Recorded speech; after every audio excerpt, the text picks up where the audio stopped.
Assalamualaikum warahmatullahi wabarakatuh. Salam dan bahagia, Ibu dan Bapak guru hebat. Perkenalkan, saya Kamsah, calon guru penggerak angkatan 9 dari UPTSD Negeri Parados, Kabupaten Serang.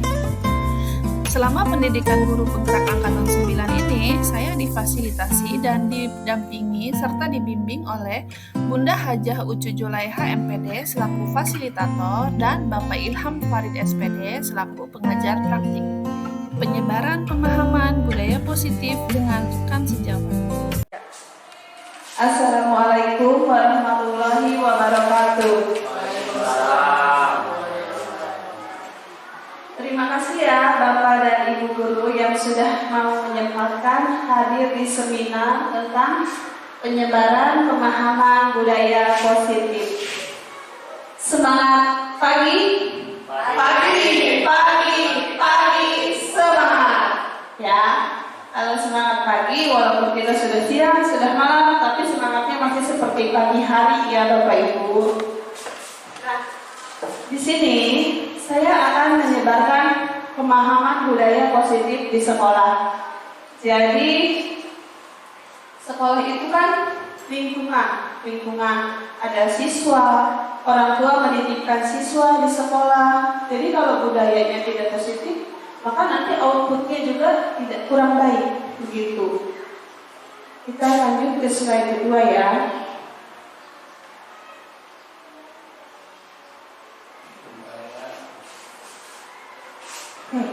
Bapak Ibu, kira-kira kalau sekolah yang memiliki budaya positif itu sekolah yang seperti apa? Di bayangan Bapak dan Ibu. Bu Mila mungkin sekolah yang seperti apa Bu Mila? Sekolah yang memiliki budaya positif. Sekolah yang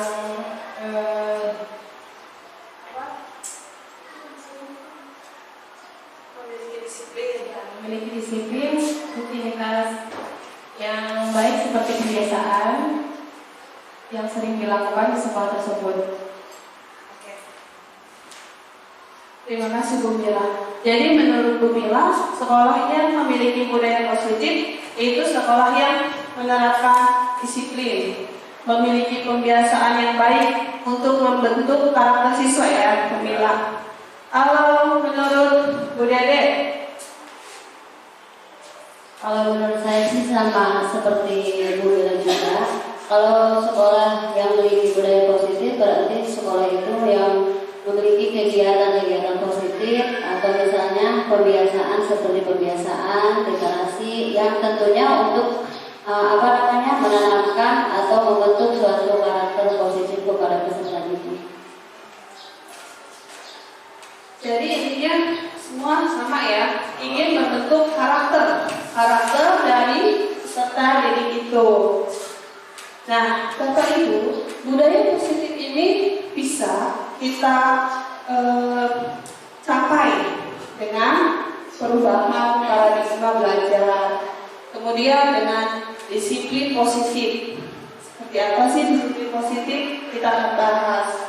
Kemudian dengan motivasi perilaku manusia, dengan kebutuhan dasar, posisi kontrol restitusi, keyakinan kelas, dan segitiga restitusi. Nah, ini semua akan kita bahas di sini ya. Kita akan bahas yang pertama, perubahan paradigma belajar. Nah, di sini ada contoh ya, ada contoh simulasi. Anda dan teman Anda akan melakukan kegiatan cobalah buka. Anda adalah A, ya, Bapak dan Ibu A. Tugas Anda adalah mengepalkan salah satu tangan, mengepalkan Bapak Ibu. Salah satu tangan Anda. Coba Anda bayangkan bahwa Anda menyimpan sesuatu yang sangat berharga di dalam kepalan tangan Anda. Apa ya yang menurut Anda itu berharga? Berharga sekali. Tidak boleh ada orang yang mengambil. Sangat berharga. Nah, Anda perlu menjaga benda tersebut sekuat tenaga. begitu penting untuk kehidupan Anda, sangat penting untuk kehidupan Anda. Maka Anda akan menjaganya dengan sekuat tenaga. Tugas B, rekan Anda adalah mencoba dengan segala cara untuk membuka kepalan tangan Anda. Teman Anda B boleh membujuk, menghardik, mengintimidasi, memarahi, menggoda, tapi tidak membuka, memaksa ya. Jadi membujuk, menggoda, memarahi, menggelitik, bahkan menawari Anda uang agar Anda bersedia membuka kepala tangan Anda. Bayangkan ya Bapak Ibu, yang Anda pegang adalah sesuatu yang sangat berharga yang tidak bisa dibeli dengan uang. Sangat berharga bagi kehidupan Anda. Kalau benda itu berharga, Anda berhak untuk melindungi benda itu. Pertanyaan saya, kalau benda itu berharga, Anda sudah dibujuk, dirayu, diintimidasi, ditawari uang, misalkan, Pak Soleh ini 1 juta, asal buka nih kepala tangannya. Kira-kira Pak Soleh mau membuka tidak? Halo Pak Soleh? Tidak mau membuka. Kalau Bu Wati? Tidak. Oke. Bu Wati tidak mau membuka. Kira-kira alasannya apa Bu Wati? Alasan saya untuk tidak membuka apa yang sangat berharga pada kepala tangan saya, yaitu pokoknya sangat menghargai, yang saya aja sangat menghargai, tidak mau itu disertai orang lain harus melihat atau sampai membukanya. Pokoknya tidak. Bagus. Iya, bagus sekali. Kalau Pak Gugun, apa Pak Gugun akan membuka kepala tangan Pak Gugun atau akan tetap mempertahankan? Kalau menurut saya ya tergantung yang memintanya. Kalau memang dia benar-benar membutuhkan sekali, ya saya akan buka. Walaupun itu sangat penting bagi saya, kalau dia membutuhkan, ya pasti dibuka. Oke, kata Pak Gugun dan Bu Wati, kalau Bu Wati tidak akan membuka apapun yang terjadi karena itu benda yang sangat berharga bagi kehidupan saya. Saya tidak mau diambil sama orang lain. Pak Soleh juga begitu. Saya tidak akan membuka.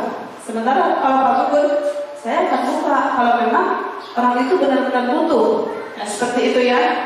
Nah, seandainya dibalik si B atau orang lain yang memegang benda berharganya, kira-kira orang lain itu akan membuka tidak Bapak Ibu? Pak tadi. Sekali lagi Pak, ulang. Begini, kira-kira tadi kan posisi Bapak yang memegang benda dibujuk sama si B supaya Bapak mau membuka, dan Bapak tidak mau. Tidak mau. Seandainya si B yang memegang benda yang berharga dan dibujuk sama Bapak dengan segala cara, ayo dong B, buka tangannya, ayo dong, misalkan Bapak ke Pak Soleh, Pak Soleh memegang benda Bapak, ayo dong Pak Soleh buka, ayo buka, saya nanti dikasih uang atau mengintimidasi, gimana gitu ya. Kira-kira menurut Bapak, Pak Soleh ini akan membuka kepala tangannya tidak? Orang lain akan membuka kepala tangannya tidak? Menurut pendapat saya akan membuka. Kenapa? Karena dia terpancing oleh rayuan yang mengenai kita. Oke. Ya. Terima kasih Pak Badi. Menurut Pak Badi, orang lain itu akan terbuka karena dia terpancing oleh rayuan ya, bujuk rayu. Oke. Dalam kegiatan ini sesungguhnya siapa yang memegang kendali atau kontrol untuk membuka atau menutup kepala tangan? Siapa yang memegang kendali? Oke. Yang semoga kendali yang mungkin si A, karena kan dia yang punya kepala tangannya sendiri. Oke. Tadi udah deh, tadi sepertinya. Kalau menurut saya sih ya, yang pegang kendali mau si A atau si B yang punya kendali mereka sendiri sebenarnya gitu. Jadi si A mau buka atau enggak itu ya tergantung kendali dia sendiri. Begitupun dengan si B. Luar biasa ya jawabannya dari Pak Gugun dan dari Bu Dede. Ya betul. Jadi ya kata Pak Gugun ya si A-nya mau buka kayak mau enggak, kata Bu Dede diri sendiri ya. Berarti yang bisa mengontrol diri kita adalah diri kita sendiri, bukan orang lain. Kalau tadi Pak Gugun dibuka tamannya ya karena kemauan sendiri, karena dia melihat kebutuhan dari si B ini. Tapi kalau tadi Bu Mila dan yang lain tidak akan membuka, itu dari diri sendiri. Jadi berarti orang lain bisa mengontrol kita tidak, Bu? Tidak. Yang bisa mengontrol kita adalah diri sendiri, ya. Seperti itu. Nah, ini dia perubahan paradigma belajar. Kita selama ini selalu menggunakan stimulus respon, Bapak Ibu. Tanpa kita sadari kita menggunakan stimulus respon. Tapi karena ada perubahan paradigma belajar, kita ingin menciptakan nih budaya positif. Makanya ada yang disebut teori kontrol. Nah, di teori kontrol ini, realitas kebutuhan kita sama menurut stimulus respon. Sementara menurut teori kontrol, realitas kebutuhan kita berbeda. Setiap manusia kebutuhannya berbeda. Ingat ya Bapak Ibu, siswa yang beragam kebutuhannya tidak sama. Mereka kebutuhannya berbeda. Mungkin ada yang kebutuhan untuk bertahan hidup, makannya, pakaiannya cukup. Mungkin ada yang kurang. Ada juga yang nangis. Ada juga. Ya, kemudian yang kedua, semua orang melihat hal yang sama menurut stimulus respon. Menurut teori kontrol, setiap orang memiliki gambaran yang berbeda. Ya, mungkin gambaran siswa A ini, saya mau melukis pemandangan A, saya mau pantai, atau A saya mau B, atau gambaran dia di masa depan saya akan menjadi orang yang seperti ini. Gambaran si B jadi seperti ini. Jadi setiap orang memiliki gambaran yang berbeda. Kemudian kita mencoba mengubah orang agar berpandangan sama dengan kita. Kita berusaha memahami pandangan orang lain tentang dunia. Nah, yang selanjutnya, perilaku buruk dilihat sebagai suatu kesalahan. Semua perilaku memiliki tujuan. Nanti ini akan kita kupas ya. Orang lain bisa mengontrol saya. Hanya Anda yang bisa mengontrol diri Anda. Tadi, seperti simulasi tadi. Orang lain tidak bisa mengontrol kita. Sama seperti murid Bapak Ibu. Murid tidak bisa kita kontrol. Kalau kita kasih hukuman, itu mereka akan berubah. Hanya karena takut dengan hukuman, bukan dari diri sendiri. Lalu bagaimana cara kita menciptakan supaya si anak itu sadar, positif di dalam dirinya? Kita akan bahas ya. Kemudian saya bisa mengontrol orang lain. Anda tidak bisa mengontrol orang lain.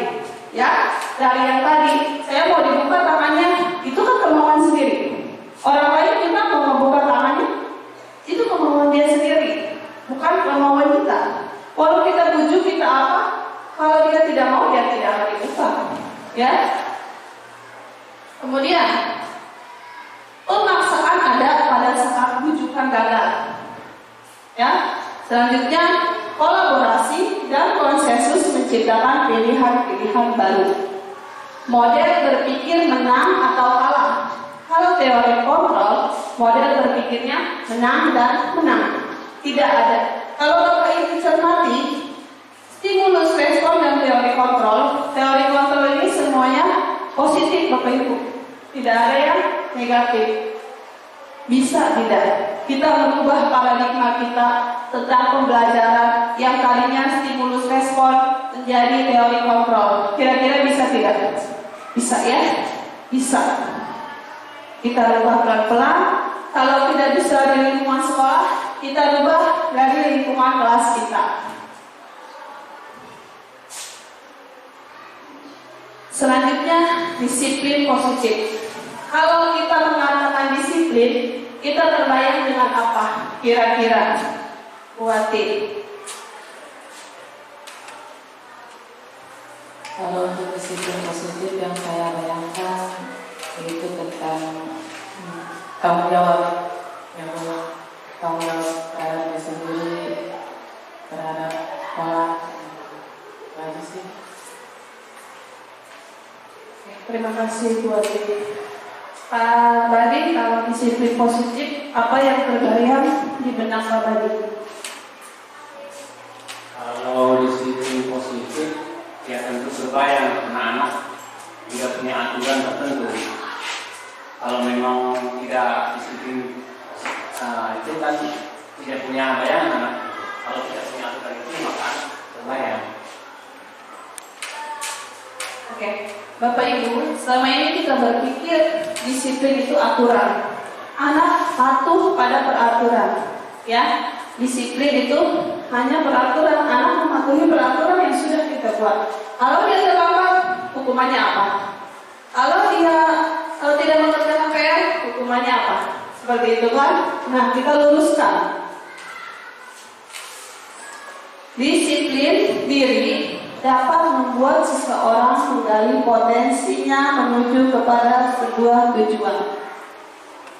Sesuatu yang dihargai dan bermakna. Dengan kata lain, disiplin diri juga mempelajari bagaimana cara kita mengontrol diri dan bagaimana menguasai diri untuk memilih tindakan yang mengacu pada nilai-nilai yang kita hargai. Nilai apa itu? Nilai kebajikan yang universal, Bapak Ibu. Seorang yang memiliki disiplin diri berarti mereka bisa bertanggung jawab terhadap apa yang dilakukannya, karena mereka mendasarkan tindakan mereka pada nilai-nilai kebajikan universal. Sebagai pendidik, tujuan kita adalah menciptakan anak-anak yang memiliki disiplin diri, sehingga mereka bisa berperilaku dengan mengacu pada nilai-nilai kebajikan universal dan memiliki motivasi intrinsik bukan ekstrinsik. Maksud disiplin positif adalah siswa itu sadar sendiri, bukan takut karena aturan. Jadi bagaimana supaya siswa sadar? Bapak Ibu kalau ikut organisasi pasti punya tujuan ya. Misalkan saya mau ikut organisasi pramuka, supaya apa? Supaya saya mandiri atau menjadi lebih kreatif. Bapak kan punya tujuan, punya keinginan. Siswa juga harus tahu apa tujuannya bersekolah. Kalau tujuannya untuk mendapatkan pendidikan, bagaimana ya caranya saya supaya belajar nyaman? Oh, saya harus masuk pagi supaya tidak ketinggalan pelajaran. Atau bagaimana caranya supaya saya pintar? Saya harus belajar dengan bersungguh-sungguh. Jadi kesadarannya itu muncul secara intrinsik atau dari dalam diri siswa, ya dari diri sendiri, bukan dari kita. Terus tugas kita apa? Apakah cuma membiarkan? Kira-kira tugas kita apa? Untuk memunculkan kesadaran, motivasi intrinsik, kira-kira begitu. Oke, begitulah. Motivasi dari anak sendiri. Mungkin dengan memberi contoh dari kita sendiri kepada siswa untuk disiplin tepat waktu. Jadi si anak akan melihat di ibu guru atau bapak guru tersebut untuk disiplin setiap waktu ke sekolah. Sadar gitu. Oke, ini terima kasih ya Bu Mila. Ya. Jadi menurut Bu Mila dengan cara memberi contoh itu bagus ya Bu Mila ya. Itu teladan. Jadi ingarso sing tulodo. Bu Mila berarti sudah mengamalkan trikor itu ya Bu Mila. Ingarso sing tulodo. Guru sebagai teladan. Itu yang paling bagus ya. Jadi anak bisa melihat, wah Bu Mila setiap pagi datangnya pagi nih, saya harus pagi juga. Seperti itu, menjadi teladan. Atau dengan memberitahu nilai-nilai kebajikan. Kalau kamu datang pagi, berarti kamu menghargai diri sendiri. Kamu menghargai guru, kamu juga menghargai orang tua. Dari mana menghargai guru? Karena guru akan senang kalau siswanya datang tepat waktu. Atau menghargai diri sendiri, kamu tidak usah capek-capek lari-lari mengejar kelas karena takut diomelin. Atau menghargai orang tua, karena orang tua kamu sudah bersusah payah untuk menyekolahkan kamu, mencari uang untuk bekal anaknya ke sekolah, atau menyiapkan pakaian anak sudah rapi sekali. Jadi anak itu punya 3 nilai kebajikan: menghargai guru, menghargai diri sendiri, dan menghargai orang tua. Seperti itu ya. Dan yang tadi jangan sampai lupa, guru sebagai teladan. Ingaso sintulodo ya. Kira-kira sudah paham ya tentang disiplin positif? Oke, iya paham ya. Kita lanjut ke motivasi perilaku manusia. Motivasi perilaku manusia itu ada 3. Yang pertama, untuk menghindari ketidaknyamanan atau hukuman. Seperti tadi, saya harus datang pagi karena saya takut dihukum nih sama bu guru, atau saya takut dihukum nih sama bu guru.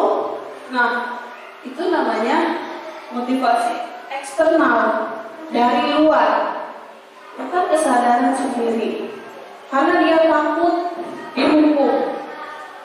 Yang kedua, untuk mendapatkan imbalan atau penghargaan dari orang lain.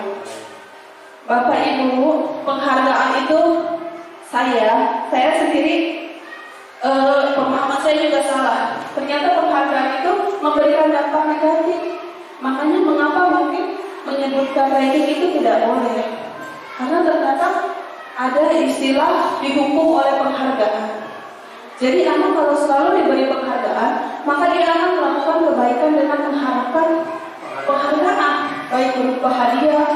Kalau sekedar apresiasi, menurut saya tidak masalah. Tapi kalau hadiah, ketika dia tidak mendapatkan itu, ketika mungkin biasanya dia mendapatkan hadiah karena telah berbuat baik, ketika tidak mendapatkannya, apa yang dirasakan anak?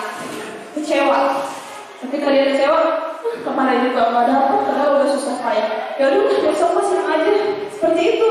Jadi penghargaan itu mungkin baik, tapi hanya untuk jangka pendek. Ya.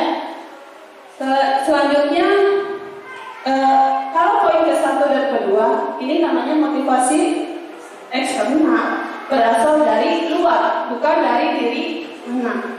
Nah ini yang ideal. Yang ketiga, untuk menjadi orang yang mereka inginkan dengan menghargai diri sendiri, dengan nilai-nilai yang mereka percaya. Seperti tadi, kalau saya datang pagi, saya bisa belajar dengan fokus. Kalau saya datang pagi, saya bisa bermain dulu dengan teman. Misalkan anak usia SD lagi senang-senangnya bermain ya. Kalau saya datang pagi, saya bisa lebih santai dulu deh di sekolah nih, ngaso dulu. Jalan misalkan dari rumahnya lumayan jauh kan capek, bisa lebih mempersiapkan diri. Beda kalau kesiangan, wah datang ke kelas langsung lari, bukunya yang mana, kan anak tidak fokus. Seperti itu ya. Kita ke slide selanjutnya. Nah ini dia, hukuman, konsekuensi, dan restitusi. Apa perbedaan hukuman, konsekuensi, dan restitusi? Hukuman bersifat tidak terencana atau tiba-tiba. Anak atau murid tidak tahu apa yang akan terjadi dan tidak dilibatkan Bapak Ibu. Ketika Bapak Ibu inisiatif untuk menghukum, anak tidak tahu akan dihukum seperti apa, dan itu tiba-tiba, tidak terencana. Hukuman bersifat satu arah dari pihak guru yang memberikan, dan murid hanya menerima suatu hukuman tanpa melalui suatu kesepakatan atau pengarahan dari pihak guru, baik sebelum atau sesudahnya. Hukuman yang diberikan bisa berupa fisik maupun psikis. Murid atau anak disakiti oleh suatu perbuatan atau kata-kata. Misal gini, kita contohkan yang kesiangan aja ya, karena memang kebanyakan seperti itu.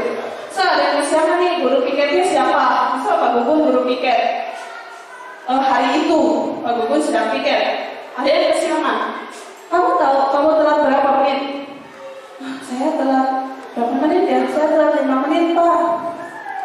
Push up misalkan, atau keliling lapangan. Nah itu kan tiba-tiba hukumannya. Itu hanya dari Pak Gugun, tidak disepakati, tidak ada kesepakatan. Itu namanya hukuman yang bersifat fisik. Kalau psikis lebih ke perkataan. Dasar kamu terlambat terus. Oh Bapak yang hanya setiap hari kamu terus yang terlambat. Itu psikis, Bapak Ibu, menyakiti psikis anak. Tidak boleh seperti itu seharusnya. Iya, lebih ke emosional, ya. Sekarang konsekuensi. Nah, sementara disiplin dalam bentuk konsekuensi sudah terencana atau sudah disepakati, sudah dibahas dan disetujui oleh murid dan guru. Umumnya bentuk-bentuk konsekuensi dibuat oleh pihak guru atau sekolah, dan murid sudah mengetahui sebelumnya konsekuensi yang akan diterima bila ada pelanggaran. Ini biasanya di kelas kalau konsekuensi. Misalnya gini, masih jam kesiangan ya, ada siswa kesiangan, ada gurunya. Assalamualaikum, misal Bu Wati sedang mengajar. Misalkan nama anaknya siapa ya? Misalkan Al, kamu tahu kamu datangnya sudah telat ya? Berapa menit? 5 menit, Bu. Kamu tahu konsekuensinya? Ya Bu, saya harus menulis ketika jam istirahat. Begitu. Jadi itu sudah disepakati. Anak sudah tahu kalau saya berbuat hal seperti ini, konsekuensinya ini. Jadi itu namanya konsekuensi. Apakah itu menyakiti? Konsekuensi kira-kira menyakiti tidak? Dede.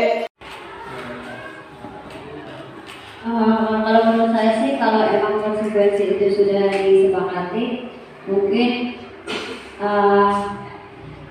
kalau ini apa namanya, ada yang menyakiti, ada juga yang tidak gitu. Kalau menurut saya sih seperti itu. Baik, terima kasih Bu Dede. Konsekuensi ada yang menyakiti dan ada yang tidak. Tergantung sudah disepakati atau belum seperti itu ya. Konsekuensi ini sudah disepakati ya, atau kita menyebutnya mungkin kesepakatan kelas kalau kita menyebut. Tapi Bapak Ibu, konsekuensi ini memiliki bisa menyakiti juga, tapi jangkanya tidak panjang, hanya sementara.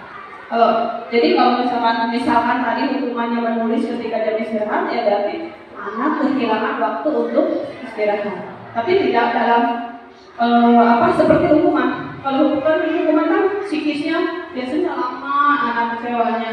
Kalau konsekuensi dalam jangka waktu yang tidak lama. Kemudian restitusi. Restitusi adalah proses menciptakan kondisi bagi murid untuk memperbaiki kesalahan mereka, sehingga mereka bisa kembali pada kelompok mereka dengan karakter yang lebih kuat. Ini menurut Diana Goshen.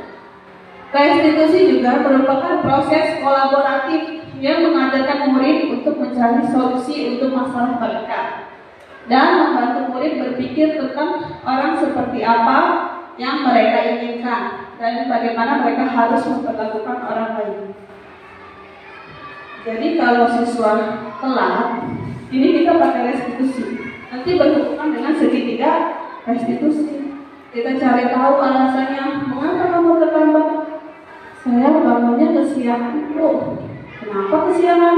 Karena tidurnya malam hari terus. Atau saya kalau malam membantu ibu buat kue kalau bisa. Nah, kita bisa nanya, wah, kamu, tapi setelah kita nanya alasan, kita keluarkan dulu. Wah, kamu anak yang baik ya, membantu orang tua. Tapi supaya kamu tidak kesiangan, kamu harus seperti apa? Oh, saya tidurnya harus lebih awal. Terus bantu orang tuanya kapan? Waktunya jangan terlalu malam, Bu. Jadi waktunya lebih sore lagi. Jadi anak bisa menemukan solusi sendiri. Dan kita sebagai guru membantu anak untuk menemukan solusi. Jadi dia sadar. Jadi sehingga ada motivasi di dalam diri siswa secara intrinsik begitu. Nah, ini dia 5 kebutuhan dasar manusia. 1, untuk bertahan hidup. Bertahan hidup ini termasuk kebutuhan makan, pakaian, rumah, rasa aman, rasa dilindungi. Ini termasuk ke bertahan hidup. Kemudian ada kasih sayang dan rasa diterima atau pengakuan. Nah, Bapak Ibu, kalau misalnya namanya di kelas itu suka ada aja anak yang dikucilkan ya, suka ada mungkin ya. Misalkan ada anak seperti ini, ada satu kasus. Contohnya si Al tadi. Si Al itu pengen punya teman, ingin diterima oleh teman-temannya. Bagaimana cara saya supaya diterima? Atau temannya, kamu berani nggak pas pelajaran Pak Badi izin ke kamar mandi? Saya berani. Akhirnya si Al ini karena ingin diterima, ingin punya teman. Pas Pak Badi ngajar, Pak, saya izinnya sakit perut, padahal tidak. Teman-temannya pada ketawa, gitu kan? Dia merasa bangga dong, merasa diperhitungkan dengan teman-temannya. Oke, silahkan. Akhirnya, ayo lagi. Baru 5 menit, Pak, saya permisi kebelet, bisa keluar lagi, teman-temannya ketawa lagi, terus saja seperti itu. Akhirnya dia merasa diterima. Nah, kita sebagai guru harus tahu mengapa Al ini melakukan tindakan seperti itu. Kalau kita sudah tahu Al butuh kasih sayang dan rasa diterima, kita luruskan bahwa mendapatkan kasih sayang dan rasa diterima oleh teman bukan dengan cara seperti itu. Misalkan dengan belajar yang rajin, kalau kamu pintar, kamu berprestasi, teman-teman kamu suka. Kalau kamu menjadi anak yang baik, yang nurut, teman-teman kamu suka. Seperti itu. Kalau kita sudah tahu kebutuhan apa yang dibutuhkan anak kita, maka kita juga akan bisa memberikan solusi dan mencari solusi secara bersama. Begitu. Kemudian penguasaan, ada lagi kebebasan, ada juga kesenangan. Kira-kira untuk ini ada pertanyaan tidak? Atau ada penguatan untuk kebutuhan dasar manusia? Adakah pertanyaan? Atau Badi? Oke, Badi. Saya sering menemukan anak itu kurang kasih sayang, Bu. Dampaknya buat saya jelas. Kadang-kadang iri mau sama yang temannya dia temannya, karena mereka mungkin di rumah yang nggak ada, tanpa senang oleh ibunya, tanpa kasih sayang itu. Oke, terima kasih Pak Badi. Jadi Bapak ini sering menemukan anak yang kurang kasih sayang ya. Nah, Bapak, Ibu, kita makanya di sini kita ada kolaborasi dengan orang tua. Selain dengan kepala sekolah, rekan sejawat, kita juga ada kolaborasi dengan orang tua. Nah, kita bisa melakukan home visit atau mengunjungi rumah anak tersebut. Kenapa nih anak kok caper amat kayaknya ke guru gitu ya? Biasanya nongol lagi ke kantor ya. Iya, seperti pasti ada di semua sekolah juga. Ternyata setelah diidentifikasi sama Pak Badi, ternyata kurang kasih sayang gitu ya. Mama saya kerja misalnya, bapaknya kerja, pulangnya seminggu sekali. Kita selain guru di sekolah juga kita sebagai orang tua. Ada yang namanya Madya Mangun Karso. Guru berada di tengah-tengah Pak. Jadi selain menjadi teladan, kita juga berada di tengah-tengah siswa itu harus, tapi tetap ada batasan-batasan sebagai guru. Jadi kita bisa memberikan kasih sayang. Kalau misalnya si anak ini di rumah ada orang tuanya, berarti kita kasih pemahaman ke orang tuanya. Ibu, bapak, anaknya tolong diperhatikan. Ini saya amati di sekolah sering sekali mengganggu teman-temannya atau sering sekali mengharapkan perhatian lebih. Nah, begitu. Ada kolaborasi antara guru dan orang tua. Dan juga kita menempatkan diri kita. Madya Mangun Karso. Guru berada di tengah-tengah sebagai pemberi motivasi. Selanjutnya, posisi kontrol restitusi. Ada posisi penghukum, seperti yang tadi contoh ini posisi penghukum. Ya, dasar kamu suka datang telat, cari kamu keliling lapangan, ya, itu penghukum. Kalau pembuat rasa bersalah tuh seperti misalkan si A melakukan kesalahan, Bu Ati bisa bilang, kamu kenapa melakukan seperti itu? Ibu kecewa sama kamu. Gara-gara kamu, ibu bisa diomelin sama bapak kepala sekolah. Nah, akhirnya anak kan jadi tertunduk, lesu, merasa bersalah, ya kan? Nah, itu posisi kita sebagai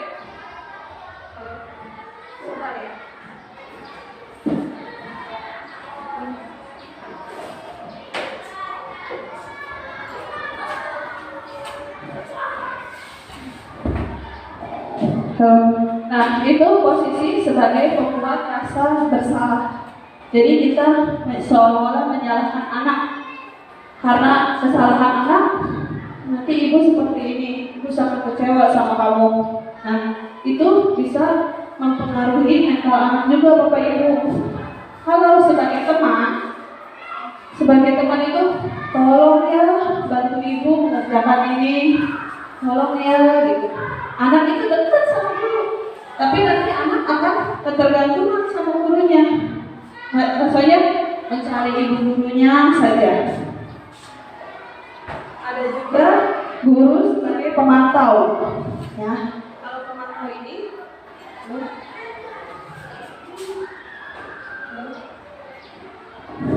kalau pemantau ini biasanya selalu berdasarkan konsekuensi. Adi contohnya, kamu tahu kamu terlambat, berarti apa hukumannya? Oh, saya tahu Pak, saya harus menulis di jam istirahat. Tetap ada efek tidak baik bagi anak, tapi tidak dalam jangka waktu yang panjang. Kemudian ada posisi manajer. Kalau manajer ini, dari 5 posisi kontrol ini, posisi manajer adalah posisi yang paling ideal bagi seorang guru. Karena di posisi manajer, guru mencari tahu apa penyebabnya, terus guru juga menguatkan, guru juga memvalidasi dan menemukan solusi secara bersama. Bapak Ibu, boleh saya bertanya, Bapak Ibu sebelumnya atau biasanya berada di posisi mana? Bapak Adi, dari 5 posisi kontrol ini, Bapak sebelumnya berada di posisi mana?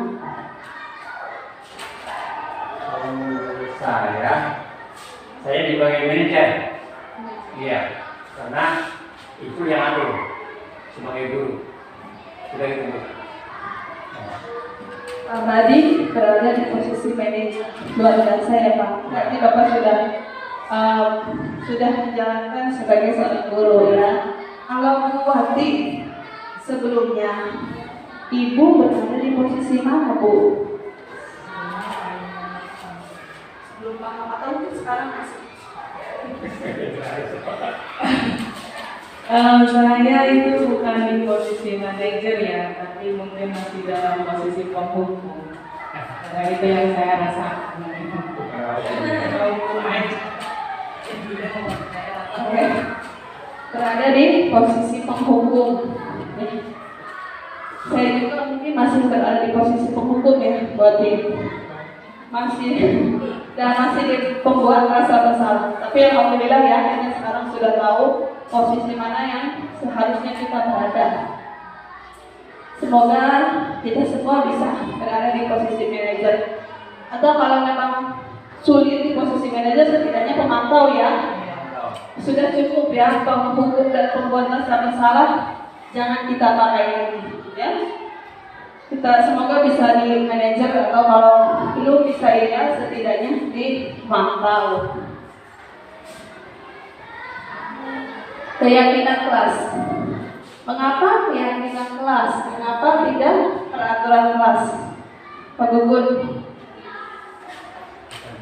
Kenapa saya?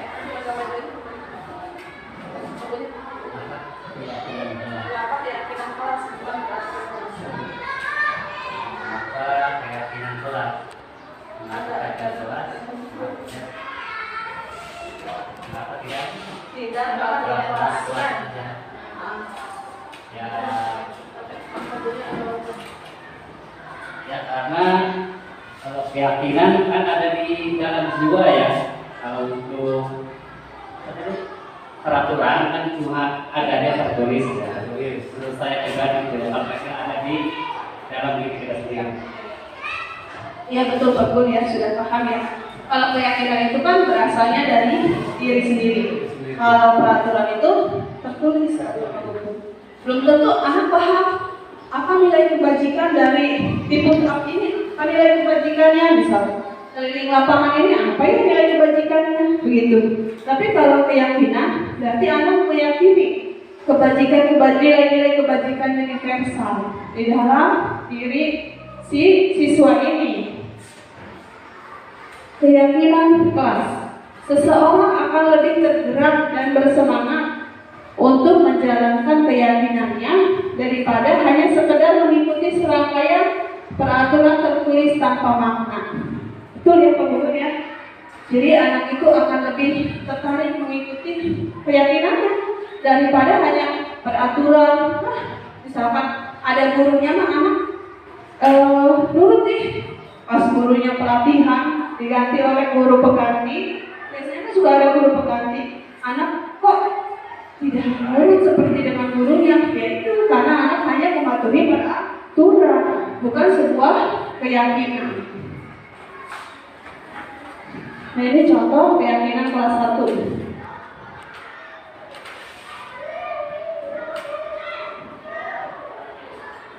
Kelas perlu, setiap anggota kelas perlu belajar. Nah, setiap anggota kelas perlu senam.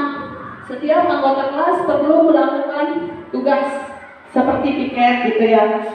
Jadi keyakinan kelasnya setiap anggota kelas perlu melaksanakan tugas PR. Jadi kalau misalnya kesepakatan kelas kan harus piket, wajib piket, wajib mengerjakan PR. Kalau ini setiap anggota kelas perlu melakukan tugas. Setiap anggota kelas perlu saling menghargai. Kalau anak sudah paham, setiap anggota kelas perlu menghargai, tidak akan ada yang namanya bully. Karena saling menghargai. Tidak akan ada yang namanya berantem. Ya, karena anak saling menghargai. Setiap anggota kelas perlu merasa aman. Ya. Kemudian ini contoh keyakinan kelas 5. Selalu bersikap positif, senantiasa menjadi diri terbaik, percaya dan menghormati orang lain serta barang milik orang lain. Bapak Ibu, ini contohnya dan sering sekali di kelas tinggi atau di kelas rendah suka pinjam meminjam alat tulis ya, jadi tiket dilempar. Setelah dipakai tidak langsung dikembalikan biasanya mungkin si A pinjam tiket si B, harusnya kalau sudah selesai diapakan? Kembalikan. Tapi si C manggil, B pinjam tiket, padahal itu tiket siapa? Tiket si A, harusnya dikembalikan dulu ke si A biar si A yang meminjamkan. Itu langsung dioper. Akhirnya si A nanya, mana tiket saya? Di mana ya? Itu sudah menghargai barang orang lain atau belum? Belum. Kalau anak sudah kita kasih keyakinan harus menghargai barang orang lain, anak itu pasti akan segera mengembalikan. Nah Bapak Ibu, kalau kita sudah menanamkan keyakinan kelas di dalam diri anak, tanpa kita hukum atau tanpa kita beri peraturan pun, anak akan menjalankan sendiri. Anak akan sadar. Jadi keyakinan dalam dirinya daripada sebuah peraturan tertulis. Lalu bagaimana cara kita membuat keyakinan kelas? Bapak Ibu sudah membuat kesepakatan kelas? Sudah ya? Kesepakatan kelas kalimatnya bisa Ibu ganti. Misalnya datang tepat waktu atau tidak terlambat masuk kelas. Itu kalimatnya negatif atau positif? Negatif. Dirubahlah menjadi kalimat positif. Misalkan datang tepat waktu atau tidak boleh bertengkar. Nah, itu kalimatnya positif atau negatif? Negatif. Kita rubah jadi positif. Kami siswa dan guru saling menghargai. Kami siswa dan guru saling menyayangi. Kalau siswa saling menyayangi, mungkin tidak terjadi pertengkaran. Tidak, karena mereka saling menyayangi. Begitu. Kami yakin bahwa sangat penting untuk menghormati semua orang dan barang milik orang lain. Ya, jadi kita tanamkan keyakinan-keyakinan yang bernilai positif di dalam diri siswa Bapak Ibu. Yang terakhir, segitiga restitusi. Bapak Ibu, kita ini di SD. Di SD itu ada guru BK tidak? Guru bimbingan dan konseling ada tidak? Tidak. Tapi kalau kita memahami 5 posisi kontrol, kita mengubah paradigma kita yang tadinya stimulus respon menjadi posisi kontrol, kita memahami 5 kebutuhan dasar manusia dan menjalankan segitiga restitusi ini, kita juga bisa berperan sebagai guru BK untuk anak kita. Begitu. Di segitiga restitusi ini, kita ada yang namanya menstabilkan identitas. Menstabilkan identitas ini, kita stabilkan dulu masalahnya. Jika ada anak yang berkelahi, misal ada siswa berkelahi, kita panggillah. Katakanlah siswa ini namanya si Jamal. Jamal, kenapa kamu tahu tidak mengapa ibu atau bapak memanggil kamu ke sini? Tahu Bu, saya habis berkelahi. Kenapa berkelahi Jamal? Karena saya misalkan mengejek Susan. Kenapa diejek? Karena menurut saya Susan itu cerewet Bu. Jadi saya panggil Susan si cerewet. Kita stabilkan dulu nih emosinya, emosi si Jamal ini. Kamu bukan satu-satunya yang pernah melakukan ini. Atau setiap orang pasti pernah melakukan kesalahan. Iya Bu, nanti kan. Terus kamu tentu punya alasan mengapa melakukan hal itu. Saya senang Bu kalau manggil Susan sebutan cerewet. Nah, kita tahu berarti si Jamal ini kebutuhan dasarnya apa? Kesenangan. Dia mencari kesenangan dengan mengatakan Susan ini cerewet. Itu tugas kita meluruskan. Wah, ternyata Jamal, kamu tahu tidak? Ada cara lain loh untuk mendapatkan sebuah kesenangan. Cara seperti apa ya Bu? Misalkan kamu bermain dengan teman-teman kamu tanpa mengejek, itu seru loh. Oh iya ya. Terus kalau menurut Jamal apalagi ya cara mendapat kesenangan? Oh ya Bu, misalkan saya merasa senang kalau bisa membantu teman. Nah itu, jadi anak tahu cara seperti apa dia mendapatkan kebutuhannya. Kemudian kita menstabilkan sudah, validasi sudah.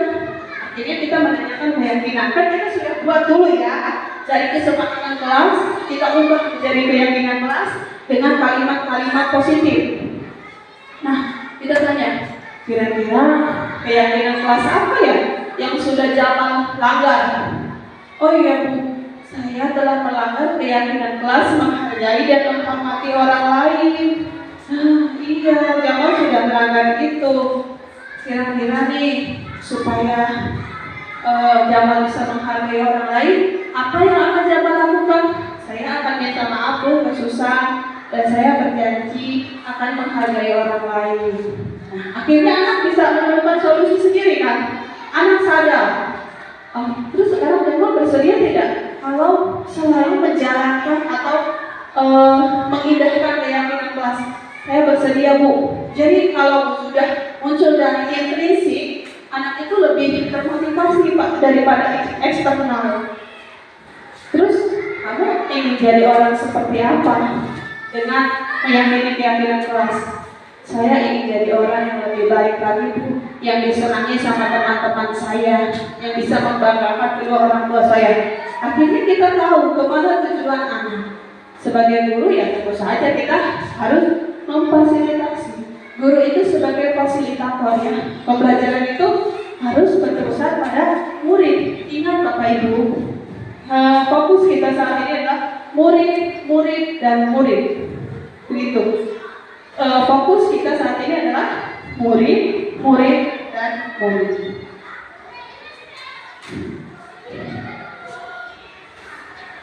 Nah, Bapak Ibu, demikian pemaparan saya tentang budaya positif.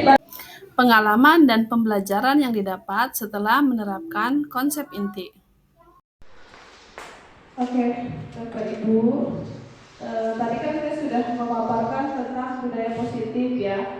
Sekarang ini saya akan memberikan. Saya sudah menerapkan tentang budaya positif, yaitu saya sudah memulai membuat keyakinan kelas. Ini berikut ada videonya.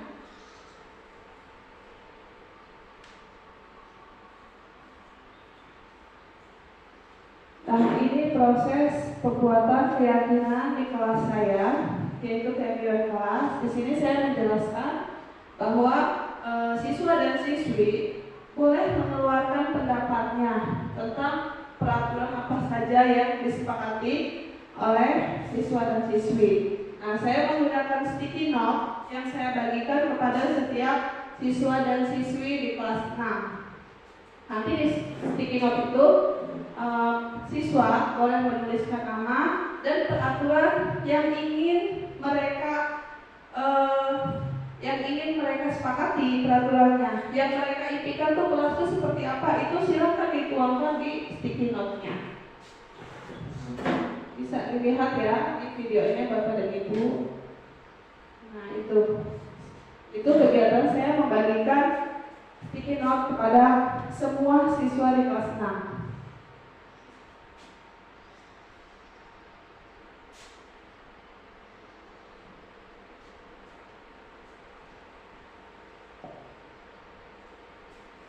Saya percepat ya. Ini karena sedang membagikan.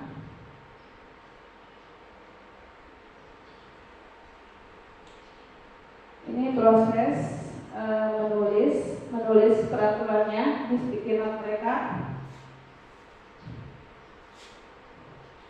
Nah, setelah ditulis, saya memberikan penjelasan bahwa boleh ditempel di karton yang bertuliskan kesepakatan kelas. Jadi ini pertama buat kesepakatan kelas dulu.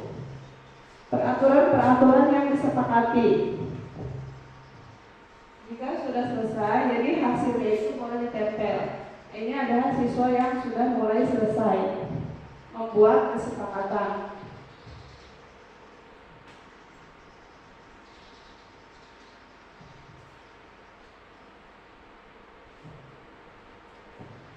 Saya percepat lagi ya Bapak dan Ibu. Nah, mulai di sini mulai sudah kelihatan keberanian dan keaktifan dari siswa dan siswi kelas 6.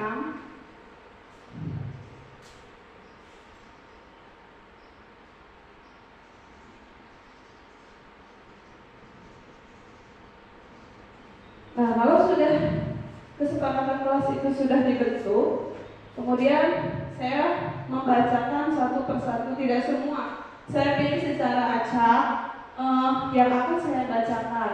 Di situ saya membacakan punya beberapa siswa kesepakatan kelasnya. Nah, dari kesepakatan kelas itu saya menjelaskan lagi bahwa yang tadi kesepakatan kelas yang sudah ditulis oleh siswa, rubahlah menjadi keyakinan kelas. Misalnya kata-kata yang tadinya negatif dirubah menjadi positif. Misal ada siswa yang suka teman-temannya suka saling mengejek, jangan mengejek dengan nama orang tua. Oh, berarti itu nilai kebajikannya adalah saling menghormati. Berarti kamu tulis, saya guru dan siswa kelas 6 saling menghormati, saling menyayangi. Di sini saya menjelaskan kepada siswa. Setelah itu nanti saya juga akan membagikan sticky note Sticky note yang kedua itu berupa keyakinan. Keyakinan yang ditulis dari kesepakatan kelas yang sebelumnya telah ditulis oleh siswa. Ini saya percepat lagi ya. Nah ini proses saya membagikan sticky note ke semua siswa tanpa terkecuali semua siswa kelas 6.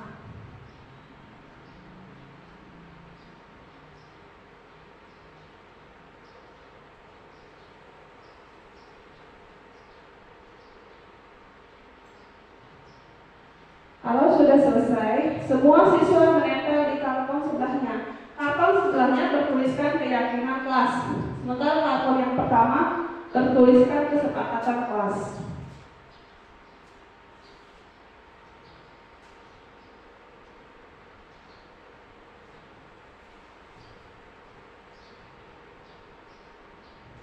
Oke, ini ya.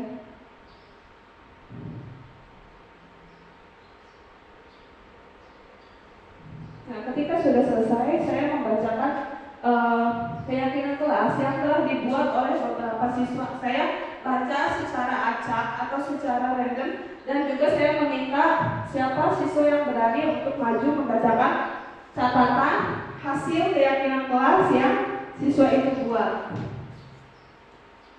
Nah, ini dia, ada siswa yang maju, namanya Raffi ya, membacakan hasil keyakinan kelas yang ditulis. Nah, ini apresiasi, applause saya berikan pada siswa yang berani maju. Ada lagi dari Putri, yaitu dari Zaira. Oke.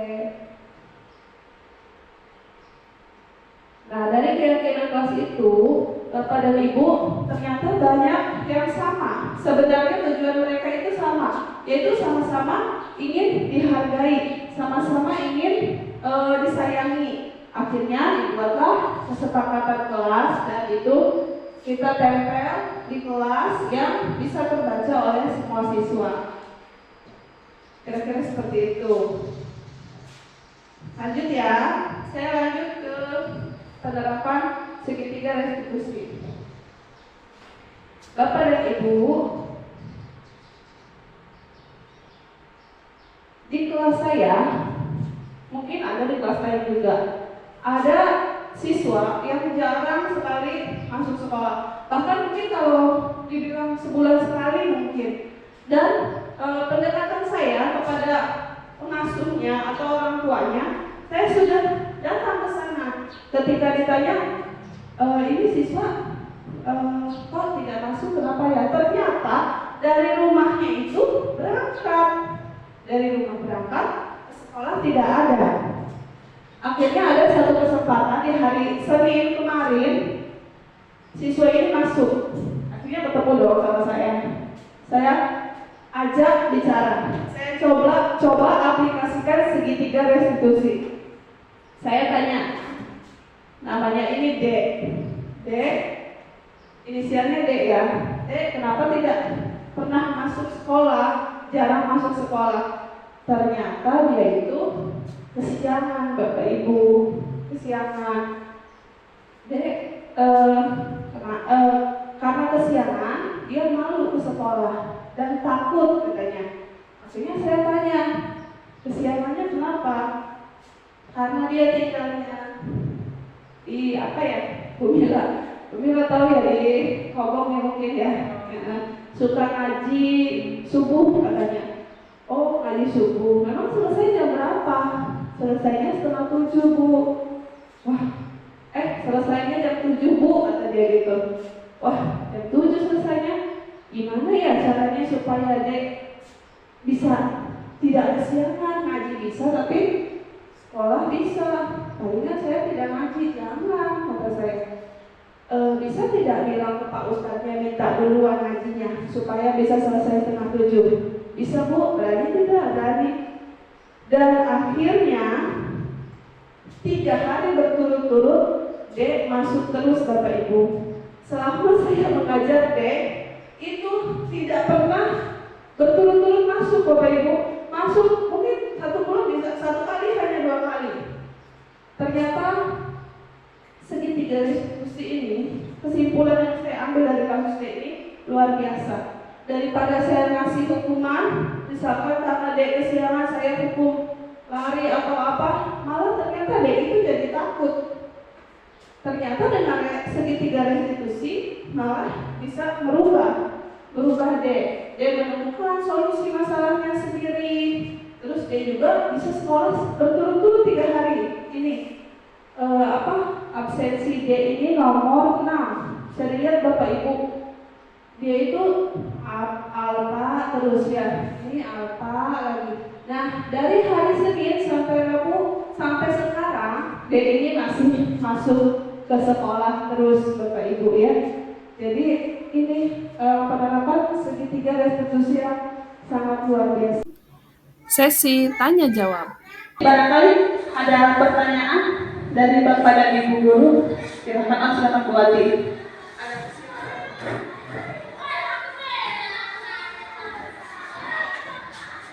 Assalamualaikum warahmatullahi wabarakatuh. Pertanyaan saya yaitu tentang kontrol diri. Pada saat kita mengajar itu kan ada moodnya, ya kan Bu? Kalau misalnya mood kita sedang jelek atau apa, sama seperti murid juga pasti ada moodnya. Moodnya mau belajar atau tidak, atau di rumahnya habis dimarahi orang tuanya. Kalau misalnya gurunya tidak mood, si muridnya tidak mood, apa yang perlu kita terapkan untuk menjaga kontrol masing-masing itu supaya terjaga dengan baik dan benar? Terima kasih. Terima kasih Bu Ati atas pertanyaannya. Saya langsung jawab saja ya. Soalnya nanti kalau dikumpulkan biasanya saya lupa. Setiap guru ada moodnya ya, ada moodnya. Murid juga ada moodnya. Kalau moodnya sama-sama tidak baik, gimana gitu kan? Nah, Bapak Ibu, kita kembali lagi tujuan. Ingat ya, tujuan kita datang ke sekolah untuk mengajar. Atau jadi ingat tujuan, jangan bawa masalah pribadi ke dalam lingkungan sekolah. Profesional itu perlu ya Bapak Ibu ya. Karena kalau kita ngikutin mood, nggak bakal benar. Tapi kalau siswa itu kan ada moodnya. Makanya kita yakinkan lagi keyakinan kelas. Terus keyakinan kelas juga harus ditinjau. Kalau misalnya dalam setiap kegiatan kita harus ada targetnya Bu. Wah, ini 1 bulan harus tercapai. Kalau tidak tercapai, keyakinan kelas harus terus diperbarui dan selalu ingatkan kepada anak tentang kesepakatan. Kalau Bu Ati ketakutannya tentang mood, Bu Ati bisa tulis di keyakinan kelas. Kami belajar dengan hati senang, gitu ya. Itu bisa.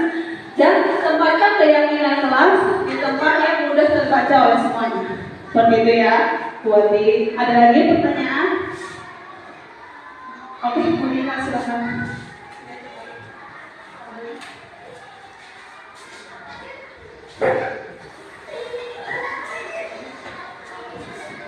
Tentang perubahan ya, kita tahu bahwa setiap perubahan pasti memiliki banyak hambatan. Salah satunya dengan teman sejawat. Menurut Ibu, bagaimana cara kita agar kolaborasi kita dengan teman sejawat itu berjalan dari perubahan tersebut? Oke, terima kasih Bu Mila. Iya Bu Mila, betul sekali Bu Mila. Setiap perubahan itu pasti ada tantangan. Seperti kita waktu lokat 1 Bu Mila, katanya jangan takut disebut berbeda. Karena kalau pengen maju ya pasti kita berbeda dengan yang lain ya. Jadi setiap perubahan pasti ada tantangan. Dan yang ditanyakan Bu Mila tentang dengan sejawat kolaborasi. Nah, kalau menurut saya kalau mengenai kolaborasi, saya pasti akan mencari teman yang sefrekuensi dulu, teman yang memiliki tujuan sama dengan saya dulu. Kalau saya misalnya di sekolah ini saya sudah sefrekuensi dengan Bu Mila, atau tujuan Bu Mila dengan saya sudah sama. Nah, kita akan menjalankan dan kita cari lagi Bu Mila, siapa lagi yang sefrekuensi dengan kita. Kapan kita tahu itu sefrekuensi dengan kita. Ketika kita ngobrol santai, Bu Mila, sama Pak Badik, pengen sekolah ini kayak gimana sih? Oh, saya mau pengen Bu Ica siswanya disiplin. Sama saya juga Pak Badik. Gimana kalau kita, akhirnya kita bentuk komunitas praktisi ya Bu Mila, mungkin grup WA. Bagaimana kalau kita mengadakan kegiatan ini? Oh, saya setuju. Oke, baik Bu Mila. Akhirnya nanti lama-lama guru yang lain melihat kita positif, siapa tahu akan tergerak. Kalau saya begitu, dari yang sefrekuensi dulu, kemudian kita jalankan kegiatannya, kita refleksikan apa yang kurang, terus apa lebihnya, tentu saja dengan melibatkan kepala sekolah juga sebagai pemantau, ya. Karena kan ada menurut kita baik, belum tentu menurut orang lain baik, begitu. Kira-kira seperti itu Bu. Ada lagi pertanyaan? Silakan Bu Dede. Assalamualaikum warahmatullahi wabarakatuh. Pertanyaan saya sedikit ya Bu tentang motivasi pendudukan motivasi internal pada peserta didik. Mungkin karena dari kitanya sendiri yang memang gurunya itu melakukan teori kontrol yang sama juga, sehingga mungkin murid memiliki motivasi itu karena takut dihukum atau karena ingin dapat imbalan.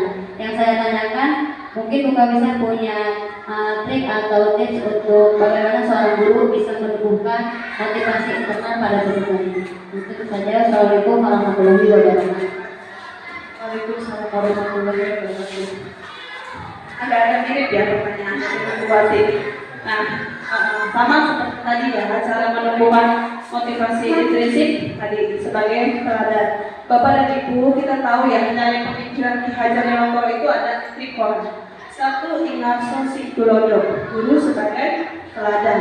2, Ing Madia Mangun Karso, guru sebagai pembangun motivasi berada di lingkungan. Ya, bisa menjadi sahabat, curhat dari peserta didik, tapi dengan tetap ada batasan antara guru dan siswa. Dan yang ketiga, Tuturi Handayani, guru berada di belakang, atau guru sebagai pemberi semangat, pendorong. Ayo, kamu pasti bisa. Ayo, jadi kita pemberi semangat kepada siswa dan itu harus ada dalam diri guru. Kalau gurunya saja tidak bisa memberi teladan, bagaimana siswa bisa termotivasi secara intrinsik, Bapak Ibu? Teladan adalah, menurut saya, teladan itu merupakan motivasi intrinsik yang paling baik. Dan hal itu membuat keyakinan kelas dengan kata-kata yang menarik. Dan itu ditempel di tempat yang bisa dibaca oleh siswa. Misalnya di pintu bisa. Kami siswa dan siswi kelas 5, kami datang untuk belajar. Kami siswa dan siswi kelas 5 belajar dengan perasaan senang. Kami siswa dan siswi kelas 5 saling menyayangi. Kami siswa dan siswi kelas 5 saling menghargai. Bisa ya Bapak Ibu ya? Bisa. Pasti bisa ya. Karena sejatinya setiap orang di dirinya memiliki potensi intrinsik. Ya, setiap orang semua punya. Cuma bagaimana cara kita menumbuhkan. Kalau kita sebagai guru, kita tahu tugas dan tanggung jawab kita sebagai guru mengajar anak. Dan menurut pemikiran filosofi pemikiran Ki Hajar Dewantara, guru itu harus menuntun anak untuk mencapai kesenangan dan kebahagiaan yang setinggi-tingginya dengan melihat kodrat alam dan kodrat zaman. Kalau sekarang itu abad 21, berarti teknologi ya Bapak Ibu. Selipkanlah pendidikan di kelas yang menggunakan teknologi Bapak Ibu. Bapak Ibu kan masih muda ya. Selipkanlah pakai proyektor di kelas, atau pakai kuisis mungkin, atau juga Google Form. Bapak Ibu membagikan seminggu sekali lah sumatif atau ya bisa melalui melibatkan IT ya Bapak Ibu. Karena kan sekarang kan abad 21 kodrat zaman. Kalau kodrat alamnya ya kita lihat di lingkungan kita ini lingkungan apa misalnya. Kita cari lah apa saja yang menjadi nilai di lingkungannya seperti itu. Masih ada Bapak Ibu pertanyaan? Masih ada kan? Dari Pak Bani? Cukup. Pak Soleh? Cukup.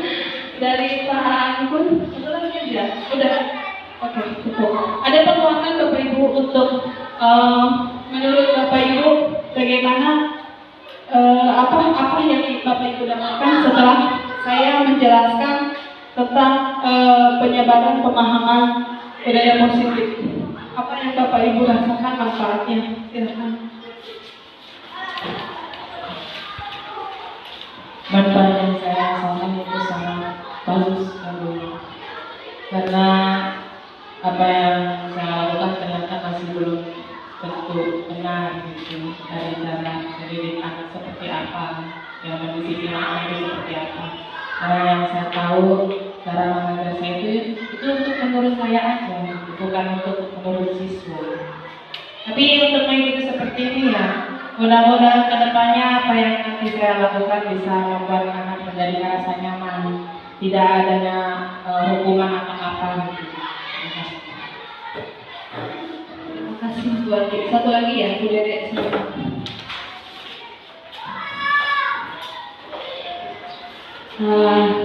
Menurut saya ya, ketika setelah mengikuti kegiatan ini sama seperti yang dirasakan Bu Ati, saya menjadi lebih tahu dan lebih terbuka bahwa pendidikan itu atau cara mengajar kita itu masih begitu jauh dari kata baik, karena kita masih memaksakan kehendak sendiri dan masih belum berpusat kepada peserta didik gitu. Jadi mudah-mudahan atas pengalaman yang baru yang diberikan sama Bu Husna ini kedepannya bisa menjadikan diri saya pribadi khususnya ini jadi lebih baik lagi.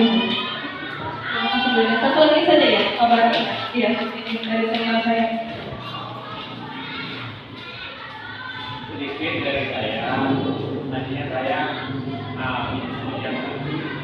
selain seminar ini, maka saya tahu gitu ya perubahan waktu kedepannya pengajaran saya pribadi untuk anak, mungkin saya lebih tahu ataupun sedikit menambah ilmu. Terima kasih. Ya, terima kasih ya Bapak Ibu, Masya Allah ya, lumayan ya.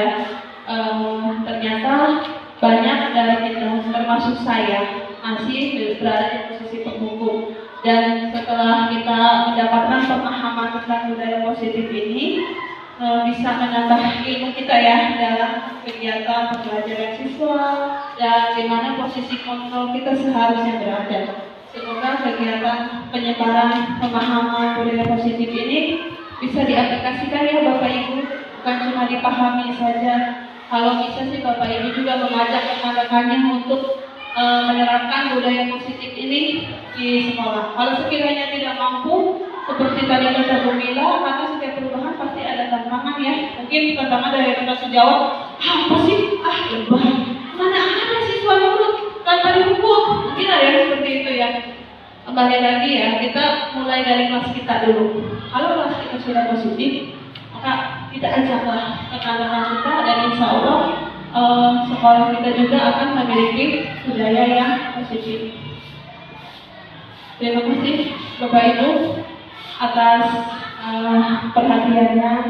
Saya selaku MC dan juga narasumber mohon dimaafkan apabila terdapat kata-kata yang kurang berkenan atau yang tidak sengaja melukai perasaan Bapak dan Ibu. Saya mohon dibukakan pintu maaf yang sebesar-besarnya dan selebar-lebarnya, karena manusia tempatnya salah dan hilafin Bapak Ibu. Dan semoga apa yang saya paparkan ini bisa menambah pengetahuan kita dan juga makin menyadarkan kita tentang tugas dan tanggung jawab kita sebagai seorang guru. Terima kasih Bapak Ibu. Wabillahi taufiq wal hidayah. Wassalamualaikum warahmatullahi wabarakatuh. Waalaikumsalam. Satu lagi ya. Semangat pagi. Semangat. Terima kasih Bapak Ibu. Perasaan siswa tentang pembuatan keyakinan kelas. Assalamualaikum warahmatullahi wabarakatuh. Nama saya Fahri, kelas 6. Saya senang membuat keyakinan kelas bersama Bu Ica. Dengan keyakinan kelas ini, saya disiplin Saya disiplin tanpa paksaan. Assalamualaikum warahmatullahi wabarakatuh. Demikian aksi nyata modul 1.4 ini. Tetaplah menjadi guru yang tergerak, bergerak, dan menggerakkan. Wassalamualaikum warahmatullahi wabarakatuh.